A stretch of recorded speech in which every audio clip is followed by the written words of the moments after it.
Welcome friends, M Singh foundation YouTube channel पे आप लोग का स्वागत है। BSSC first inter level examination के प्रारंभिक परीक्षा में जितने भी छात्र शामिल हुए थे उनका स्कोर कार्ड जारी कर दिया गया है। हालांकि अभी तक ये ऑफिशियली नहीं आया है। काफ़ी बार मैंने चेक किया है, रात से अभी तक नहीं आया है, लेकिन सर्वर जैसे ही ठीक होता है तो आ जाएगा। उसी के संबंध में ये नोटिस रात में ही आया था और मैं रात से इस पर इसीलिए नहीं वीडियो बना रहा था। मैं सोच रहा था कि आपके सामने 1 2 4 स्कोर कार्ड लाऊं फिर आपके लिए वीडियो बनाऊं, लेकिन अनफॉर्चुनेटली रात से लगातार ट्राई करने के बावजूद भी अभी तक नहीं आया है। बार बार हमको इस तरह का, देखिए इस तरह का जो है रॉन्ग, मतलब कि रोल नंबर का इस तरह का जो मैसेज आता है या फिर बैड गेटवे का मैसेज आता है, इसका ये मतलब है कि सर्वर अभी डाउन है। बहरहाल इसको आप लोग पढ़ लिए। और इसमें जो है पीटी का कट ऑफ भी आपको दिया गया है कैटेगरी वाइज। ये देखिए 11/7/2022 का है। यहाँ पे बताया गया है कि प्रथम अंतर्राष्ट्रीय संयुक्त प्रारंभिक प्रतियोगी परीक्षा 2014 ऑनलाइन आवेदन समर्पित करने वाले कुल 18,57,460 अभ्यर्थियों में से लिखित परीक्षा में उपस्थित एवं वैध पाए गए 18,47,657 अभ्यर्थियों का स्कोर कार्ड एवं कोटिवार कट ऑफ परसेंटाइल एवं अंक category wise cut off percentile mark की सूची को आयोग के वेबसाइट पर अपलोड कर दिया गया है। शेष अनुपस्थित विभिन्न कारणों यथा ओवर एज, अंडर एज एवं ओएमआर उत्तर पत्रक को रद्द किए जाने के आयोग पाए गए 10,09,803 अभ्यर्थियों का स्टेटस भी आयोग के वेबसाइट पर अपलोड कर दिया गया। अब देख लीजिए इसमें से कितने छात्र का गड़बड़ किया गया है, ये भी एक बहुत बड़ी बात है। शेष अनुपस्थित, जो अनुपस्थित थे, एग्जामिनेशन नहीं दिए थे, क्योंकि बहुत लेट था एग्जामिनेशन, बहुत लोगों का इधर उधर हो गया था, किसी बड़े एग्जामिनेशन में तो नहीं आए थे विभिन्न कारणों, over age, under age, OMR उत्तर गलत। तो मतलब समझ सकते हैं कि 18 लाख में 10,09,803 स्टूडेंट का ऐसे गलत किया गया है। तो का स्टेटस भी आयोग की वेबसाइट पर अपलोड कर दिया गया है। अभ्यर्थी अपना रजिस्ट्रेशन नंबर, प्रारंभिक परीक्षा का अनुक्रमांक एवं जन्मतिथि डालकर स्कोर कार्ड डाउनलोड कर सकते हैं, लेकिन अभी तक ये स्कोर कार्ड डाउनलोड नहीं हो पा रहा है अनफॉर्चुनेटली। रात से कई बार ट्राई किया जा रहा है और इसका एक रीजन ये हो सकता है कि अभी तक लिंक जो है, ये जो वेबसाइट है, पूरी तरह से एक्टिव नहीं हुआ होगा, या फिर इतना अचानक से एक बार लोड आ जाने के बाद सर्वर डाउन हो गया है। लेकिन अभी तक तो नहीं हो पा रहा है, लेकिन हो जाएगा धीरे धीरे, जैसे ही सर्वर नॉर्मल होता है तो हो जाएगा। उल्लेखनीय है कि प्रारंभिक परीक्षा में क्वालिफाई ऐसे 222 अभ्यर्थी जो विभिन्न अतिरिक्त कोटियों के अंतर्गत क्वालिफाई किए थे, परंतु काउंसलिंग के समय काउंसलिंग के उपरांत विज्ञापन की शर्त के आलोक में वो अनारक्षित कोटि में परिवर्तित हो गए। ऐसे अभ्यर्थियों आयोग के आवश्यक सूचकांक इतना इतना की प्रदर्शित सूची द्वारा प्राप्त किया गया है। परसेंटाइल अंक सामान्य कोटि के कट ऑफ परसेंट से कम है। देखिए यहाँ पर इसको समझिए क्या किया गया है। उल्लेखनीय है कि प्रारंभिक परीक्षा में क्वालिफाई ऐसे 222 अभ्यर्थी जो विभिन्न आरक्षित कोटियों के अंतर्गत क्वालिफाई किए थे, ठीक है, परंतु काउंसलिंग के उपरांत विज्ञापन की शर्त के आलोक में वे अनारक्षित कोटि में परिवर्तित हो गए। आपको समझ में आ रहा है कि क्वालिफाई तो कर गए थे, लेकिन वो अपना मतलब कि सही वैलिड कागज़ वगैरह नहीं दिए होंगे, तो उनको जनरल यानी क्यूआर में कर दिया गया था। ऐसे अभ्यर्थी आयोग का आवश्यक सूचकांक इतना दिनांक 27/6/2022 द्वारा 222 अभ्यर्थियों की प्रदर्शित सूची द्वारा प्राप्त किया गया। परसेंटाइल अंक सामान्य कोटि के कट ऑफ परसेंटाइल अंक से कम है।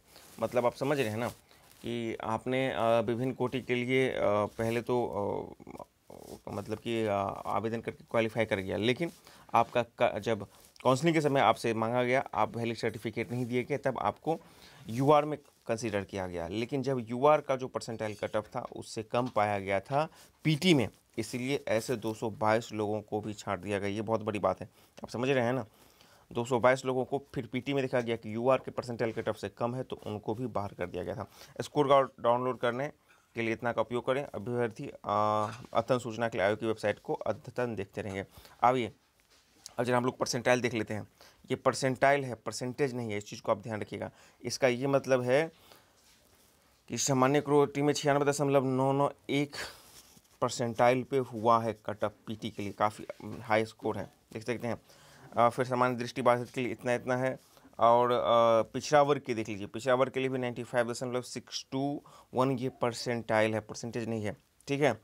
यहाँ पे देख लीजिए। उसके बाद पिछड़ा वर्ग, फिर दृष्टिबाधित, सबका मतलब कि जो दिव्यांगजन या निःशक्तजन है उसका हर एक कैटेगरी वाइज अलग अलग कट ऑफ निकाला गया है।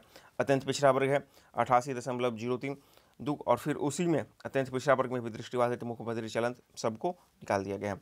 अनुसूचित जाति एससी के लिए 76.61 परसेंटाइल है और फिर उसके लिए अलग अलग तरीक़ा से निकाला गया है यहाँ पे, अनुसूचित जाति अनुसूचित जनजाति के लिए। और फिर यहाँ पे अनुसूचित जनजाति है, पिछड़े वर्ग महिलाएं हैं, ठीक है। अनुसूचित जनजाति के लिए देखिए इसमें शायद पूरा ही नहीं तो उनका नील कर दिया गया है, ठीक है, जितना होगा उतना आप ले लिया गया होगा। पिछड़े वर्ग की महिलाएं 86.622, या ये भी हो सकता है कि इस तरह का सीट भी नहीं होगा इसमें, दोनों बात है। अब देख लेते हैं पिछड़े वर्ग की महिलाओं की, चलिए 86.622, तो इस प्रकार से ये पूरा का पूरा परसेंटाइल है। अब जब कट ऑफ सामने आएगा, स्कोर कार्ड डाउनलोड होने लगेंगे और फिर ही पता चल पाएगा कि जो छात्र फेल किए गए हैं उनका कट ऑफ और जो कैटेगरी वाइज कट ऑफ है उनसे कितना कम आ रहा है। जब आप स्कोर कार्ड डाउनलोड कीजिएगा तो मे बी सेकेंड सीजीएल में ऐसा हुआ था कि स्कोर कार्ड के साथ साथ प्रत्येक के स्कोर कार्ड पर कट ऑफ भी दर्शाया गया था, तो वहाँ पर भी इस बार देखें, या फिर कैसा दिखेगा ये तो स्कोर कार्ड डाउनलोड होने के बाद ही पता चलेगा। तो ये आपका है, लेकिन अभी तक स्कोर कार्ड डाउनलोड नहीं हुआ है, ठीक है। तो आगे की जैसे ही अपडेट आता है तो आपको पता चल जाएगा। इसके लिए आप बीएसएससी की ऑफिशियल वेबसाइट पे जाएंगे स्कोर कार्ड डाउनलोड करने के लिए, और वहाँ पे आपको पहला ही जो नोटिस है, मतलब सबसे जो लेटेस्ट नोटिस है उसके लिंक पर क्लिक कीजिएगा तो इस तरह का आपको पेज खुलेगा, और इस पेज में आपको अपना रजिस्ट्रेशन नंबर, बहुत सारे लोगों को तो रजिस्ट्रेशन नंबर या एडमिट कार्ड पता भी नहीं होगा, रजिस्ट्रेशन नंबर डालिएगा या फिर अपना रोल नंबर और डेट ऑफ बर्थ डाल के कीजिएगा। लेकिन बार बार करने के बाद एक बार रात में हमको बैड गेटवे का नेटवर्क का मतलब मैसेज आया था, लेकिन उससे ज़्यादा हमको इस तरह का मैसेज बार बार आ रहा है। उम्मीद है आप लोगों में से यदि किसी को डाउनलोड हुआ होगा तो देख लीजिएगा, नहीं जो मैक्सिमम को अभी यही आ रहा है, लेकिन घबराने की बात नहीं है, सर्वर जैसे ही सही होगा तो आप लोग देख लीजिएगा।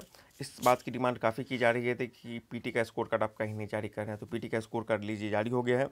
अब बहुत सारे छात्रों का ये भी डिमांड है जो मेंस में करीब 50,000 प्लस छात्र शामिल हुए थे, उनका भी स्कोर कार्ड जारी करे आयोग।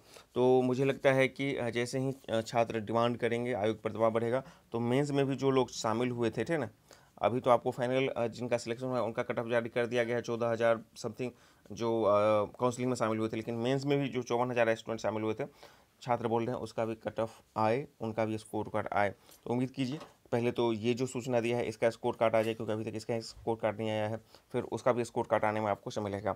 अब देख लीजिए इस सब का क्या मतलब है।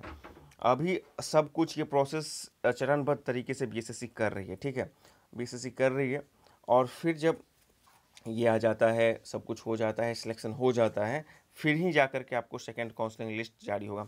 अभी सेकेंड काउंसलिंग लिस्ट जारी नहीं होगा, इन लोगों का सिलेक्शन, क्योंकि हमने देखा है कि सेकेंड ग्रेजुएट लेवल में भी सेकेंड काउंसलिंग लिस्ट लगभग 2 साल 3 साल 4 साल के बाद जारी हुआ था। तो मतलब सेकेंड काउंसलिंग लिस्ट के भरोसे कोई बैठेंगे नहीं, आगे के जिनके जो एग्जामिनेशन है उसका पूरी तरीक़ा से तैयारी करेंगे। हाँ, जब भी जारी होगा यदि उसमें आपका नाम आ जाएगा तो अच्छी बात है, नहीं आएगा तो आप दूसरे तैयारी में लगे रहेंगे, ठीक है ना, क्योंकि ये एक अभी अंधकुंभ की तरह है, समय लगेगा इसमें, ठीक है, लेकिन आएगा, सेकेंड काउंसलिंग लिस्ट आएगा, इतनी बात तो संभव है। वहीं तक आप सेकेंड इसका जो इंटर लेवल का वैकेंसी की बात कीजिएगा कब आएगा, तो सबसे पहले तो आप समझ लीजिए कि अब ये सारी चीज़ अब ख़त्म हो गई है, अब इसका अंतिम प्रक्रिया गुजर चुका है, तो आप उम्मीद कीजिए कि बहुत जल्द सेकेंड इंटर लेवल वैकेंसी भी आपको देखने को मिलेगा। तो सब कुछ है, और वहीं इसके बाद उसको थर्ड सीजीएल पीटी भी करवाना है। तो अब बीएसएससी के पास बहुत ज़्यादा बर्डन नहीं है, कुछ एक छोटे केस हैं हाई कोर्ट में, उसको थोड़ा सा इफेक्ट करेगा, लेकिन वो सब जैसे निपट जाता है फिर आराम से सब कुछ अपने स्मूथली अपने ट्रैक पर आ जाएगा।